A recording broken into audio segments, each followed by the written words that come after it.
All right, so I've got some character management stuff I've got to do here in Iron Forge, and training, different skills and class abilities, and so stuff that's not going to be dangerous for me to have attention lapses with. So it gives me an opportunity to address what's at the top of my list on my second screen, and it has been for some time. I made a previous video about it, um, but it deserves more. And I'm talking, of course, about the conflict in Iran, and it's been the most common topic on my second screen for months now. And the first thing that jumps out at me is just how much false information from both sides is coming out of it. Um, so, this in no particular order. I'm just doing this off the top of my head. But the first thing that comes up often, and every time it comes up, it annoys the heck out of me, and that is people like Hakeem Jeffries, who they don't just insinuate; they state directly that this is a 3-month-old war, and that it was a war of choice by Donald Trump.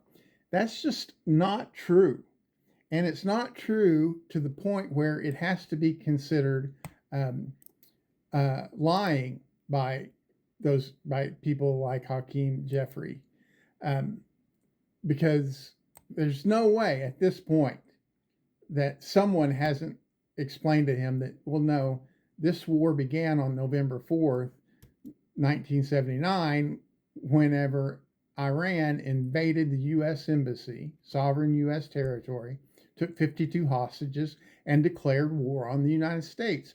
They have continuously pursued that declaration of war for 47 years. Now, they haven't been particularly effective at bringing it to the American homeland, but there have been numerous incidences where Iran or Iranian agents have destroyed American assets and killed American citizens. I mean, the Beirut um, Marine barracks bombing was carried out by Hezbollah, which is acknowledged to be a direct extension of Iran's military influence. Um, the Houthis were armed and directed by Iran to uh, to interfere murderously with U.S. shipping around the tip of the Iranian Peninsula and that of U.S. allies. The bombing of the Kobe Towers killed several Americans as well as non Americans, on and on.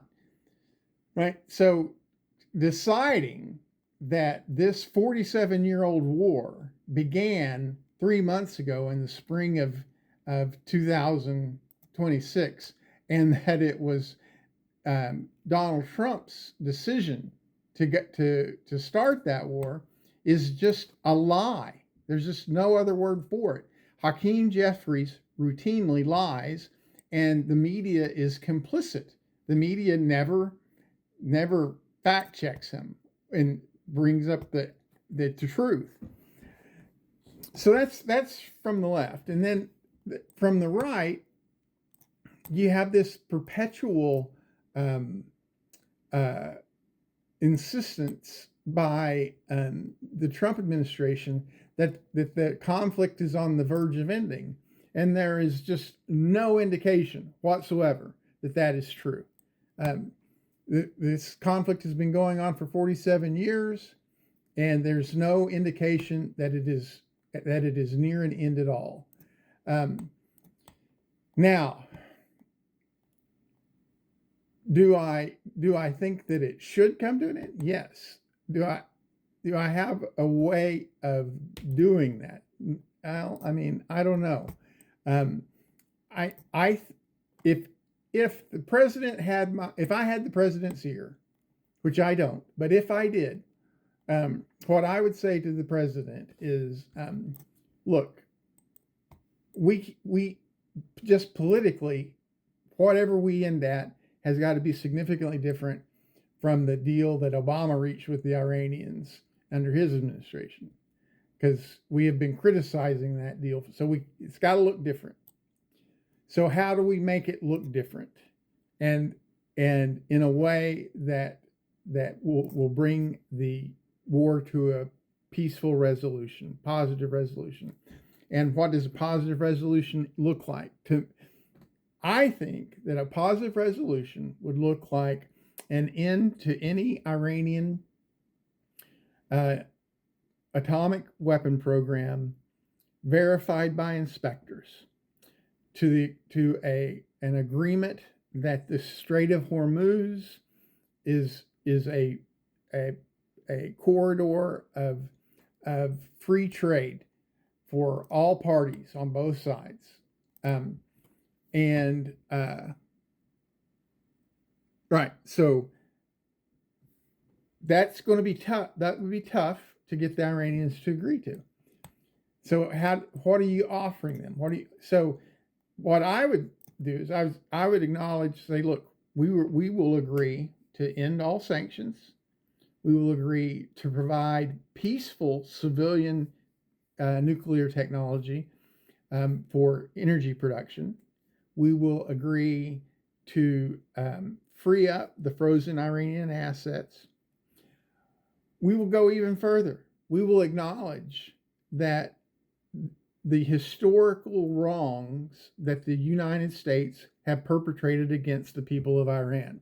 In particular, we will acknowledge that the Shah of Iran, one of the worst, most terrible dictators in world history, right? Only slightly below people like Pol Pot.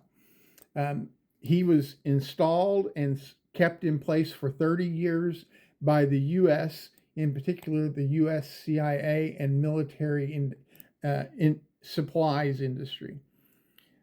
And we are willing to pay reparations to the tune of several $billions for that historic injustice that we committed against the Iranians.